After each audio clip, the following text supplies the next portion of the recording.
update ton statut. T'es en train d'écouter Mo pis sa gang. Salut tout le monde, bienvenue dans un autre épisode de Mo pis sa gang. Je commence aujourd'hui avec une petite mise en garde et des excuses par le fait même parce que à la fin de cet épisode-là, vous allez voir, ça coupe assez sec. J'ai fait une mauvaise manipulation et il me manque la fin du podcast. C'est ma faute, c'est mon erreur. J'ai contacté mes invités pour voir si on publiait quand même cet épisode-là parce qu'il manque la fin. Puis elles ont accepté. Alors, je les remercie pour ça. Fait que je suis vraiment désolé, c'est la première fois que ça arrive.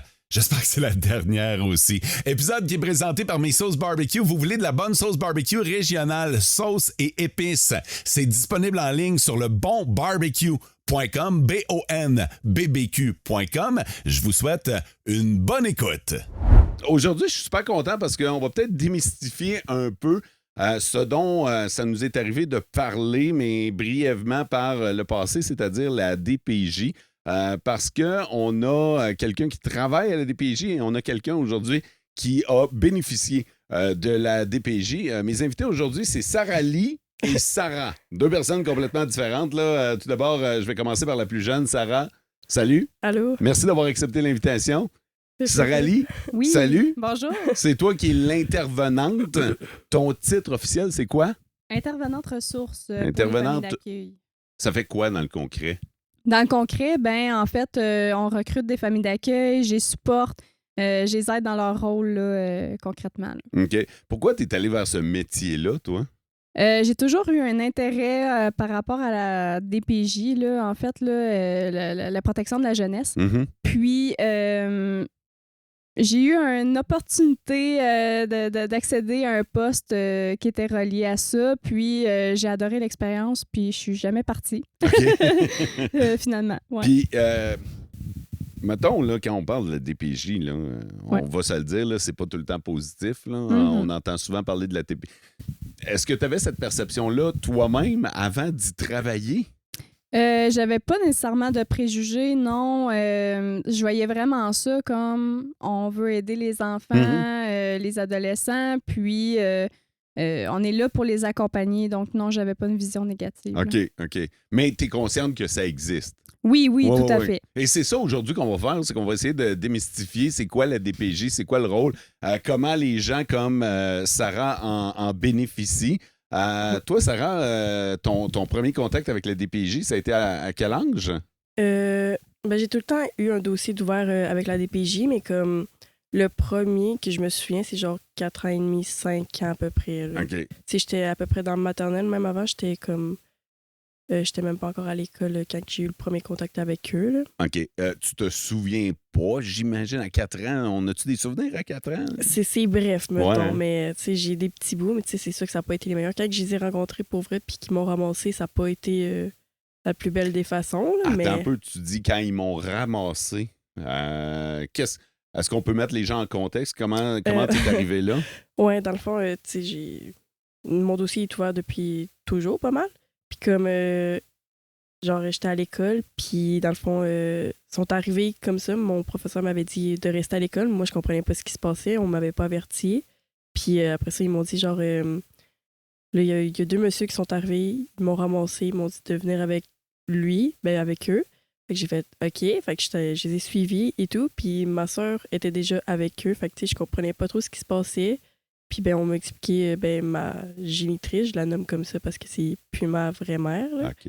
Fait que elle m'avait dit qu'il nous avait ramassé comme ça direct après l'école pour être sûr parce qu'elle, elle se serait battue pour nous garder. Mais comme on sait que dans les circonstances, c'était pas la meilleure personne qui pouvait gérer avoir un enfant. Là. Est-ce qu'on peut savoir puis t'es libre de répondre ou pas à ces questions-là, soit dit en passant. Tu me dis ce que tu veux me dire, puis je vais vivre avec le reste.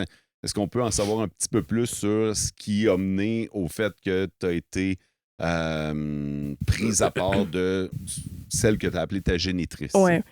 Dans le fond, elle a eu 9 enfants. Déjà, elle les a toutes pas gardés un à l'arrière de l'autre. C'était une personne qui aimait beaucoup être enceinte, puis tout, mais comme elle était juste pas capable de gérer d'avoir un enfant. Elle ne sait pas comment s'en occuper même. On n'était pas assez bien nourris. On vivait dans des conditions horribles. Comme les maisons, ils étaient mal il était pourri d'un bord à l'autre. Fait que, tu sais, on tombait tout le temps malade. Fait que ça n'a pas été la meilleure condition. Puis, tu sais, elle frappait beaucoup ses enfants, maltraitance pas mal. Fait que, ben, tu sais, parfois on pouvait passer au-dessus de 24 heures, genre chez des personnes, comme ça, sans qu'ils donnent de nouvelles à nous. Fait que nous autres, on savait pas où c'est qu'ils étaient. Puis les deux, ils s'en foutaient là, un peu de nous autres. Fait que Les deux, c'est étant elle et lui, donc mon géniteur. ton géniteur. Ouais. OK. Donc, j'imagine que tu n'as plus de contact. Non. OK. C'est toi qui as coupé les liens? Ouais. Ouais? OK. Ouais. Tu as parlé de 9 enfants. Toi, tu es la combientième? Je suis la 3e plus jeune. OK. Parfait. Fait que, ouais, elle a commencé à avoir des enfants à 16 ans, mettons, là, puis ça n'a pas arrêté après ça. Est-ce que tu connais tes frères et sœurs? Oui, je les connais toutes. Toutes? Oui, toutes. Est-ce que tu as encore un lien avec tes frères et sœurs? Oui, certains plus que d'autres, Ouais. d'autres un peu moins, là, mais j'ai contact avec eux, puis je sais c'est qui, puis... OK. Ouais. Puis ils sont tous passés par la DPJ, j'imagine? Ouais. Ouais. Toutes. OK. Sarah-Lee, puisque tu travailles à la DPJ, dès que tu veux intervenir, dès que tu veux rajouter quelque chose ou préciser, le micro est ouvert, tu le fais, gêne-toi pas, interviens, ça va me faire plaisir d'entendre ce côté-là, parce que là, c'est spécial d'entendre une enfant de la DPJ et d'être à côté de la DPJ, fait que c'est un peu particulier, mais je veux pas que tu te prives. Non, pas partout. On est là pour faire une discussion à 3, puis je pense que ça va être encore plus intéressant. Donc, toi, c'est à l'âge de 4 ans. Tu as vécu 4 ans avec ta génitrice, ton géniteur. Ils ont tout le temps été ensemble? Oui. OK? Oui. OK. Est-ce que tu sais aujourd'hui ce qu'ils sont devenus? Ou tu sais, quand tu dis j'ai coupé les liens, est-ce que tu le sais aujourd'hui? Il y en a un qui, genre, lui, depuis que j'ai 7 ans, j'ai pas vraiment eu de contact. Tu sais, on s'est eu en contact, genre, quand que j'étais au secondaire, mais comme après ça, j'ai pas aimé le contact, fait que j'ai arrêté ça. Puis, ben, ma génitrice, ben, tu sais, j'ai des frères et sœurs qui sont proches d'elle, fait que, tu sais, OK. je sais à peu près ce qui se passe, puis comment que ça se passe, là, fait que, ouais. Sarah-Lee, ça, c'est-tu le genre d'histoire typique DPJ? De la négligence ou des coupures de contact avec les parents, oui, effectivement, c'est des choses qu'on peut voir, là, surtout rendu à l'adolescence, où est-ce que les ados ont en fait le choix ou pas d'avoir contact avec leurs parents. Tu sais, c'est leur décision. Puis, sont vraiment rendus à une certaine maturité où est-ce qu'ils peuvent voir justement les actions de leurs parents, s'ils sont adéquats ou pas. Donc, oui, c'est quelque chose qu'on voit, là. Quand on parle de cas de la DPJ, là, c'est-tu tous des cas de un peu comme ça? Dans quelle catégorie vous mettez ça? Ça, c'est quoi? C'est de l'abandon? C'est de la je sais pas, de la maltraitance? C'est pas de la... Je sais pas. Dans quelle catégorie vous mettez ça? Ben, dis-moi, Sarah, si je me trompe, mais tu sais, on va parler surtout de négligence là, tu sais, à ce moment-là, quand on parle de qu'il n'y a pas assez de nourriture à la maison, que l'endroit est insalubre. On va parler surtout de négligence à ce moment-là, et c'est la majorité là, qu'on peut retrouver là, à la protection de la jeunesse. OK. C'est-tu les parents qui, les géniteurs, je m'excuse, qui ont contacté la DPJ, ou c'est vous autres, ou c'est de la famille, des amis? Qui a fait la démarche? Il y avait des voisins qu'on avait, ils voyaient que on prenait pas une douche à tous les jours non plus, puis on n'était pas les plus propres enfants, mettons. Fait que, ils voyaient qu'il y avait de quoi qui se passait, puis il y a déjà eu des dossiers d'ouvert, Moi, je suis la 3e plus jeune, fait que, il y en a 5 autres au-dessus qui sont plus vieux, genre, qui ont déjà passé par là, fait que, c'était plus facile de continuer le dossier, mettons, là. Puis, c'est pas mal les voisins, l'école aussi, j'étais jeune, fait que, il y avait une intervenante qui venait, un ou une, je sais plus, là, qui venait chez nous, puis il me parlait, puis moi, j'étais quand même assez jeune, fait que j'étais d'un âge, je sais que je peux parler de tout, sans me cacher, mettons, fait que, mais c'est sûr qu'après ça, si j'en parlais, ça se passait mal, mais... Donc, il y avait de la violence physique? Ben oui, oui. OK. Ouais. Des punitions? Des punitions, non, c'était plus... Les punitions, c'était de la violence. Peu importe l'objet, c'était quoi ou... OK. Tout, là. Donc, dans la mesure où il y a une plainte qui est faite, il y a un signalement qui est fait, il y a quelqu'un qui lève la main, là, ça prend combien de temps avant qu'on intervienne? Ça dépend, en fait, du motif de compromission. Là. Dans ce cas-ci, quand on parle d'abus physiques, c'est sûr que c'est en priorité. Là. Je veux pas établir un temps parce que je suis pas dans ce département-là. Là. On va parler surtout de Des familles. Oui, ben c'est ça, exactement. C'est la réception et traitement des signalements. Puis, c'est ça, je sais pas combien de temps ça peut prendre, mais dans la même semaine, ils sont censés être rencontrés. Là. OK. Parce que toi, ton rôle, c'est de trouver des familles à ces enfants-là. Exactement. OK. Fait qu'aujourd'hui, on va beaucoup parler du côté famille d'accueil. Comment ça s'est passé pour toi, Sarah, les familles d'accueil? Tu sais, c'est sûr que ça n'a pas toujours été facile. Tu sais, moi, de mon point de vue, tu sais, ça peut pas être pareil que eux comme qu'ils croient. Tu sais, parfois, c'est genre le mode de comment tu élèves l'enfant en pensant que tu lui donnes de l'amour. Moi, j'avais l'impression de pas tant avoir d'amour, mais comme c'est juste la façon qu'ils pensaient le donner, qui était comme on vous donnait de l'amour. Mais moi, j'étais comme... Moi, dans mon point de vue, c'était pas ça. En tout cas, pas la façon que j'aurais pu imaginer.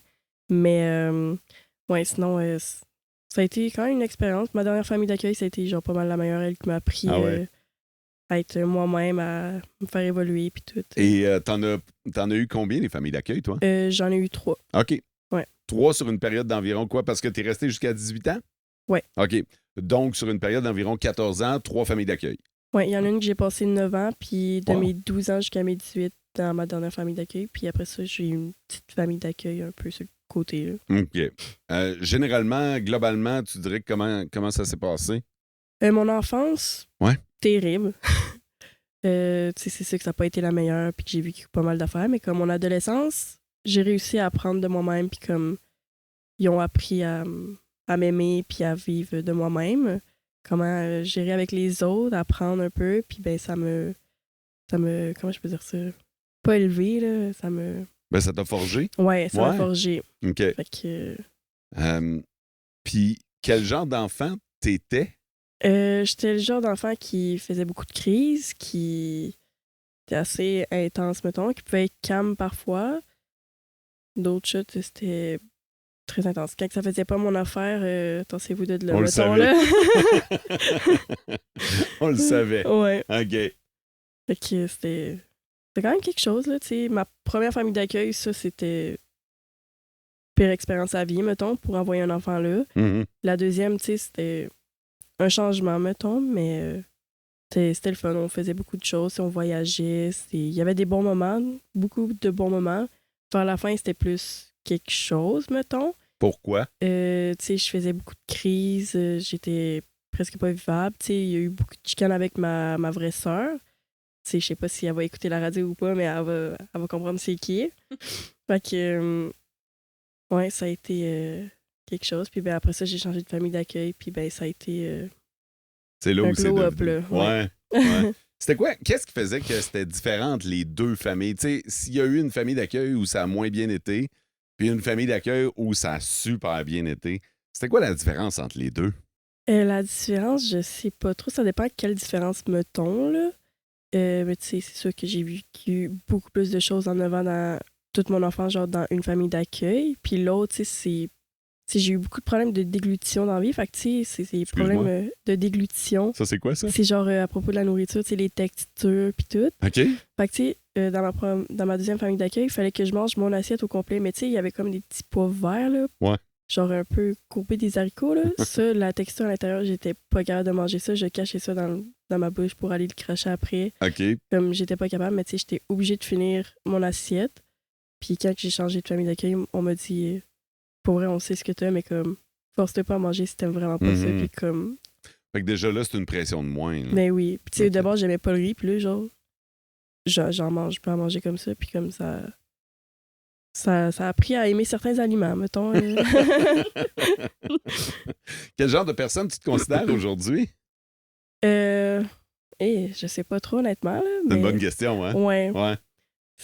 Mais t'as l'impression d'avoir grandi à travers tout ça, j'imagine? Ouais, j'ai beaucoup évolué. Si je me verrais de comment que j'étais avant à là, j'étais comme... J'aurais jamais pensé que je serais devenue cette personne-là, mettons. Es-tu fière de toi? Pour vrai, oui. Ouais. Oui, c'est surprenant, là. OK. Et aujourd'hui, tu fais quoi? Là, je travaille pas mal temps plein pour commencer des études. OK. Parce que j'avais commencé des études, mais comme ça fitait pas avec ce que je voulais dans ma vie. C'était quoi tes études, celles que tu avais commencées qui ne fitaient pas? J'étais infirmière auxiliaire. Puis c'était pas le bon fit. Non, c'était trop intense pour moi. Puis comme j'ai fait, je me vois pas faire ça toute ma OK. vie. Fait que je suis partie de là. Et là? Là, genre, je veux faire complètement un autre métier, faire des cils puis des ongles. Fait OK. que, puis peut-être être mécanicienne. C'est genre 2 métiers vraiment différents. Le monde sont comme, qu'est-ce que tu vas faire avec ces 2 métiers-là? Mais comme. Faire des cils et des ongles et mécanicienne. Ouais. Mais ça te donne des bonnes opportunités quand Mais même. oui, Ouais. mais oui. Fait que, puis tu sais, à Québec, il Puis, y a beaucoup de. je veux dire, t'as de pas places. 20 ans encore. T'es encore Non, super oui. jeune pour décider. Tu peux essayer les deux, puis... Ouais. Ah, c'est super, là. C'est super. Ouais. Sarah-Lie, qu'est-ce que ça te fait d'entendre ça? D'entendre une histoire comme celle de Sarah? Ben, moi, je trouve ça beau. C'est des histoires comme ça qui font que je veux aller travailler. Ah oui, hein? Ben, tu sais, Sarah, c'est une belle preuve de résilience. Tu sais, elle a pas eu un parcours facile, puis aujourd'hui, on voit que c'est une belle jeune femme qui évolue, qui a un travail, qui a des projets d'avenir. Tu sais, on voit à quel point que ça peut faire une différence, les familles d'accueil, d'être accompagnées. Puis, c'est sûr que Sarah avait clairement une force de caractère qui a fait en sorte qu'elle puisse s'en sortir. Mais c'est un beau parcours comme ça que je veux me lever le matin, tu sais. Ouais. Toi, ta job, Sarah-Lie, c'est de trouver des familles d'accueil? Trouver des familles d'accueil, puis quand on reçoit des demandes de placement, de faire le pairage avec la famille d'accueil et le jeune. OK, parce que c'est pas parce qu'il y a une place de libre qu'un jeune va nécessairement être placé dans cette famille-là. Je me trompe? Non, c'est OK. ça, non. Comment ça marche? En fait, les familles d'accueil, ils ont toujours un projet. Par exemple, ils vont choisir un groupe d'âge ou encore certaines problématiques qui vont nous faire part que ça les intéresse pas, qui pensent pas avoir les compétences nécessaires pour les accompagner. Donc, par exemple, une famille d'accueil qui veut du 0-12 ans, ben c'est sûr qu'on va pas lui proposer un enfant de 17 ans, un comprends. adolescent en fait. Puis, c'est comme ça qu'on va faire le jumelage, puis qui va aider en fait à la réussite du placement, là. OK. Comment on devient famille d'accueil? Ça prend quelques rencontres, quelques entrevues avec nous là, au Centre intégré de santé et de services sociaux. Puis, suite à ces étapes-là, on va passer en comité, présenter le dossier, voir est-ce que le projet en fait de la famille d'accueil pourrait convenir à nos besoins. Puis, à ce moment-là, on les accrédite. Est-ce qu'il y a bien des gens qui veulent devenir famille d'accueil? Je vais avouer qu'en ce moment, c'est un grand besoin qu'on a. C'est un problème. Oui, OK. exactement. C'est un problème parce qu'on n'a pas beaucoup de places disponibles. Puis évidemment, ben, on veut que le pairage soit le mieux possible. Ouais. Donc, ça peut être difficile quand on n'a pas beaucoup de place, on n'a pas beaucoup de familles d'accueil. Ouch. Toi, dans le meilleur des mondes, Sarah-Lie, t'aimerais avoir plein de familles d'accueil Mhm. qui n'ont pas nécessairement de jeunes pour être capable de pouvoir les placer à la bonne place, c'est ça? T'aimerais avoir l'embarras du choix, toi? L'embarras du choix, oui, effectivement, mais ils peuvent avoir des enfants comme qu'ils peuvent. Non, quand je dis pas d'enfants, c'est pas d'enfants de la DPJ. OK, oui, Parce qu'ils peuvent exactement. quand même avoir des enfants Oui. propres à eux. Là. Oui, Ouais. exactement. Mais oui, effectivement, il ne faut pas qu'il y ait de dossier là, à la protection de la jeunesse. OK. Donc, quelqu'un qui veut devenir famille d'accueil, c'est qu'on vous contacte. Y a-t-il une enquête qui est faite pour connaître le background de ces gens-là? Oui, ça peut être quand même confrontant parce qu'on va regarder vraiment toute leur sphère, autant familiale, de l'enfance jusqu'à leur adolescence. On va faire des vérifications d'antécédents judiciaires. Donc oui, ça peut être quand même gros là, comme démarche. Quand tu entends parler, Sarah, de la première famille d'accueil qu'elle a vécue, ça a été quoi, 9 ans, tu disais? Hein? Ma première, ça a été peut-être 1 an max, mais OK. ma deuxième, Mais c'était celle 9 qui n'a ans. pas été une bonne expérience, là, quand tu entends parler de ce genre d'expérience-là, comment tu réagis? Parce qu'il y en a plusieurs, là, quand même, on se le cachera pas. Là. Oui, oui, c'est une infime partie, je vais dire, là, parce que les familles d'accueil ont quand même le besoin de faire évoluer les enfants, tu sais, de les accompagner et tout. Donc, c'est vraiment pas une majorité. Puis, souvent, ces familles d'accueil-là, ils vont finir par fermer pour plusieurs raisons. Mais tu sais, les familles d'accueil qu'on a présentement, ils ont vraiment à cœur là, les enfants, puis les faire évoluer exactement. Moi, je me plais à penser que quand ça va bien, on n'entend pas parler. Mhm. C'est quand ça va mal que là, ça défraie les manchettes. Mhm. Je me trompe? Ben, en fait, on a un suivi avec eux. Donc, tu sais, que ça aille bien ou pas, Ouais. on les rencontre justement pour éviter que ça pète. On va dire ça de même, que ça pète, qu'il y ait une crise puis qu'il y ait un désistement ou encore un déplacement d'un enfant. Là. Mhm. Mais quand Sarah nous parle de une situation qu'elle a vécue pendant plusieurs années puis qui était vraiment pas à son goût, c'est parce que vous étiez pas au courant, dans le fond. Tu peux pas tout savoir ce qui se passe dans une famille d'accueil. Non, on peut pas tout savoir, c'est sûr. Mais tu sais, à ce moment-là, est-ce que le fonctionnement était pareil? Ouais. Je sais pas, j'ai de la difficulté à me prononcer là-dessus. Là. Mhm. Sarah, t'avais-tu l'impression que tout ça était caché? Tu sais, que les responsables étaient pas au courant, puis t'aurais peut-être aimé lever la main pour leur dire? Ou, Mais ça peut dépendre parce que nous autres, on était suivis par des travailleurs sociaux. OK. Puis comme, tu sais, moi, j'ai changé énormément de travailleurs sociaux dans ma vie. Fait qu'essayer de renouveler des liens avec une personne, de tout y reparler de ma vie, j'avais pas trop envie. Mhm. Fait qu'expliquer ça à une nouvelle personne, genre comment que ça allait, ça me tentait comme pas vraiment parce que je pense que j'ai eu au moins une vingtaine de travailleurs sociaux dans toute ma vie, là. Fait que ça a été quand même assez intense. Puis genre, leur expliquer ça. Il y a une travailleuse sociale que j'ai eue quand même pendant un bon bout. Puis, tu sais, j'ai expliqué toute ma vie. Puis après ça, ben, elle a changé de métier. Fait que essayer d'en reparler avec les autres. Tu sais, j'étais rendue à peut-être 14-15 ans. J'étais comme... À un moment pas donné, trop envie, là. t'as l'impression que t'es tout le temps en train de répéter, de Ouais. recommencer la même histoire. Mhm. OK. Hey, écoutez, on vient de parler du côté plate de la DPJ. On peut-tu parler du côté le fun de la DPJ? Parce que c'est sûr que si cet organisme-là existe, c'est pour aider les jeunes. Fait que je pense qu'on devrait mettre l'accent là-dessus. Toi, Sarah, t'as quand même vécu des belles expériences avec la DPJ. Oui. Puis c'est de ça que je veux que tu nous parles. Là. OK. Ben, tu sais, c'est sûr que quand la DPJ m'a ramassé, j'étais comme, qu'est-ce que vous faites? Vous êtes qui? Mais genre, quand je grandis, je réalise que crime, ils m'ont sauvé d'une famille, genre, de malades, là, dans le fond. Fait que, tu sais, cette famille-là, elle méritait pas d'être des parents. Fait que, tu sais, genre, je réalise que comme, c'est vraiment des personnes, genre, qui se sont sacrifiées, genre, surtout les familles d'accueil, qui se sont sacrifiées, qui ont sacrifié, dans le fond, leur vie privée pour permettre à des enfants de vivre dans des bonnes conditions, puis tout. Tu sais, ça, c'est ce que je trouve vraiment impressionnant de chez les familles d'accueil. Mhm. Tu sais, c'est comme, tu sacrifies vraiment beaucoup d'affaires. Tu sais, ma mère adoptive en ce moment, tu sais, elle a 3 enfants à elle, mais tu sais, elle a beaucoup de jeunes. Fait que, tu sais, elle a toujours fait passer ses jeunes en famille d'accueil à place, genre, de ses vrais enfants, de ce que j'entends, en tout cas. Puis comme, tu sais, c'est vraiment un énorme sacrifice, mais tu sais, c'est tellement une belle job. Quand je regarde ça, je suis comme... Parfois, j'hésite à savoir si je vais pas devenir famille d'accueil plus tard. Oh. Ah Fait ouais? que, ouais. Aider les Je personnes. te genre, présente j'aime Sarah vraiment. Lee. Bonjour! Fait que, ben, il y a quelque chose que tu as dit, puis ça a capté mon attention. Tu as dit ma mère adoptive, Oui. ma mère de famille d'accueil actuellement, mais là, Mhm. t'es plus en famille d'accueil. Ouais, ben tu sais, moi, quand j'étais avec elle, je me considère comme en famille d'accueil, mais tu Ouais. sais, je dis ça, mais comme, tu sais, c'est ma mère, tu sais, c'est sûr que les démarches sont pas finies encore pour l'adoption. Oh, Mais comme... donc, ça se ferait officiellement? Oui, genre, j'ai commencé les démarches, c'est juste que là, vu que j'ai eu accès à énormément de prêts et bourses, vu que je suis en famille d'accueil, ben, je sais que je voulais retourner aux études. Fait que je vais attendre après mes études, puis mec, que je sois prête. Les démarches ont déjà starté, puis je dis, on commence. Fait que ça va partir au... Alors, la DPJ t'a trouvé une Ma vraie nouvelle... famille, ouais. C'est hot, ça. Pour vrai, oui. C'est hot. Très hot. Ça, c'est hot. Mhm. Ça, c'est le fun à entendre, là. Ouais. Ça, on peut-tu parler d'un match parfait, là? Ouais, c'est un match parfait, là, Ah ouais. carrément. Là. Non, je suis vraiment contente que tu sois tombée sur cette bonne famille d'accueil. Là. Ouais, moi Comment aussi. tu la décrirais, cette famille-là?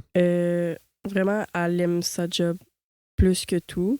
Tu sais, c'est une personne vraiment travaillante. Tu sais, elle travaille vraiment avec beaucoup de jeunes. Fait que, tu sais, c'est comme... Elle est tout le temps occupée. Puis, tu sais, trouver un moment, genre, ensemble, c'est rare. Mais quand tu peux avoir ce moment-là, je te dis que t'en profites pas mal avec la personne que t'aimes, là. Puis, c'est une personne vraiment travaillante. On l'a pas nommé, puis c'est correct, mais est-ce qu'on peut savoir ce que cette personne-là fait dans la vie? Ma mère adoptive, Ouais. famille d'accueil pas mal temps plein. Ouais? Ouais. À temps plein. Elle était présidente de CSN. Je sais pas si vous la connaissez. Je sais pas si je peux dire son nom. Mais là. on dira pas son nom. Ok. On va garder ça comme ça, mais je me demandais juste le temps que ça demandait. C'est-tu tout le temps comme ça, à temps plein? Il y a certaines familles d'accueil que, oui, ils vont faire ça temps plein, qu'avec le nombre d'enfants, ils peuvent se permettre de vivre de tout ça. Ça dépend des projets de certains, mais tu sais, cette famille d'accueil-là le fait principalement parce qu'ils ont beaucoup d'enfants, effectivement, d'adolescents. Mais oui, c'est une possibilité. Là. Mais là, attends un peu, là, je comprends-tu à l'instant même que ça peut devenir une job? Oui. Hein? Oui. OK. Donc, il y a une rémunération qui vient avec ça. Ça, je m'en doutais, Mhm. mais assez pour subvenir à tes besoins dans la vie Exactement. et aux besoins des enfants. Exact. OK. Est-ce que la plupart des gens le font à temps plein ou il y a des gens qui continuent à vaquer à leurs occupations, mais en accueillant des enfants chez eux? Je dirais qu'avant, les gens faisaient que ça. Ah ouais? Famille d'accueil, ouais, il n'y avait pas d'emploi. Aujourd'hui, je dirais, avec le coût de la vie qui augmente et tout, la plupart ont un travail en plus. Mais encore là, ça dépend. C'est que ça dépend si ta maison a la capacité d'accueillir plusieurs personnes, parce que ça prend quand même quelques enfants là, pour pouvoir vivre de Ouais, ça. je Là, je dirais comprends. ça comme ça. Donc, c'est ça dépend. Qu'est-ce que ça demande d'être famille d'accueil? De l'investissement, beaucoup d'amour. En fait, ça prend des gens qui veulent être valorisés, utiles, positifs pour des enfants, des adolescents Mhm. qui ont ça à cœur, en fait. Vraiment. Est-ce que les gens qui sont famille d'accueil... Tu sais, moi, personnellement, là, Mhm. je vais le dire comme ça, je pense que je ne connais personne qui est famille d'accueil. Puis là, le bout important, c'est « je pense Mhm. ».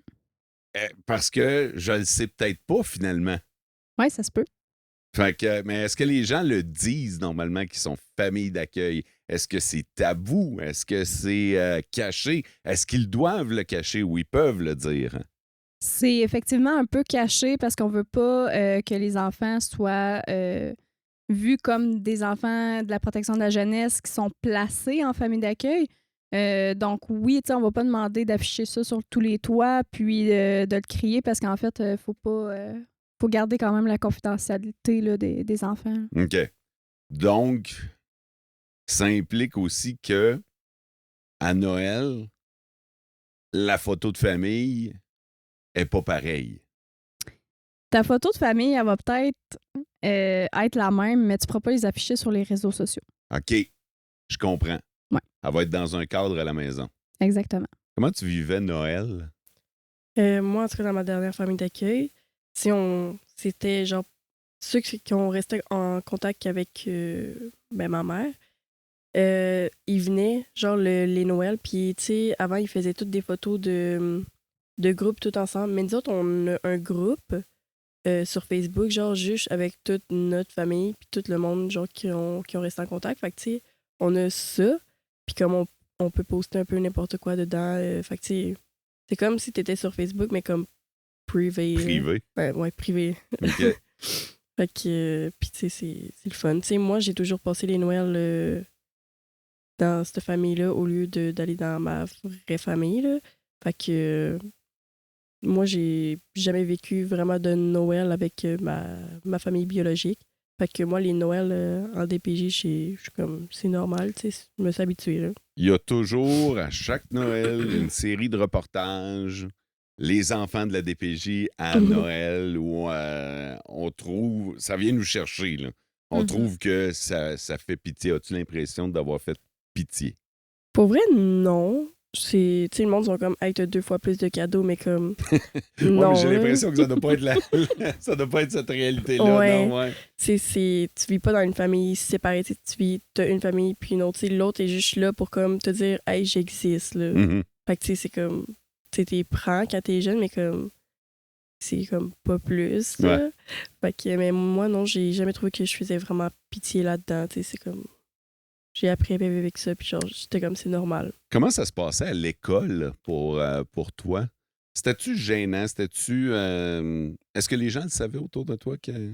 Quand T'étais- j'étais plus jeune, dans le fond, tout mon primaire, puis une partie de mon secondaire, personne ne savait que j'étais en famille d'accueil. Sinon, il y avait très peu de personnes, genre les plus proches de moi. Il y avait comme 2-3 personnes qui le savaient, mais comme vraiment pas plus. Je voulais pas que tout le monde le sache non plus, que comme je suis ce genre d'enfant-là, puis comme j'ai eu des problèmes dans ma vie. Je voulais pas être pris par pitié par tout le monde. Fait que c'est sûr que c'est pas une chose que j'aime discuter.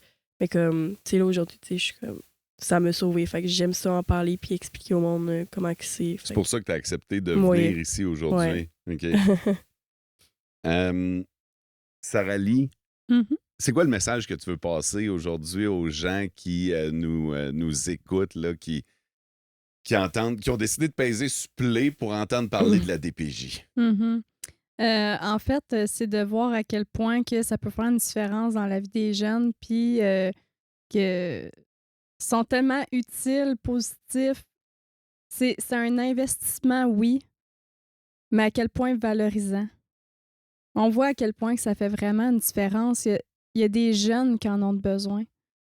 Puis, c'est ça. Tu sais, c'est monsieur, madame, tout le monde qu'on veut. On parle pas de professionnels, de gens qui ont des formations en relation d'aide. Monsieur, madame, tout le monde, ça fait. Parce qu'on a l'impression qu'on n'est jamais assez, je vais ouvrir les guillemets, qualifié ou qu'on n'est jamais assez hot pour être une famille d'accueil. Exactement, mais vous êtes accompagné de A à Z. Donc, tu sais, même s'il y a des problématiques ou des difficultés X que vous êtes moins à l'aise, on vous accompagne là-dedans. Fait que comme je vous le disais au début, il manque la fin de ce podcast-là et je suis vraiment déçu. Il en manque vraiment pas beaucoup. On était sur le point de conclure, mais malheureusement, c'est comme ça que ça va se terminer pour cette édition. Si vous avez aimé ça, je vous invite à laisser des étoiles, à laisser des j'aime, à laisser des commentaires sur la publication Facebook qui va accompagner ce podcast-là. La saison tire à sa fin. Il reste quand même d'autres bons invités. Alors, je vous invite à vous abonner au podcast de Mo pis sa gang. À la prochaine! Vivez heureux!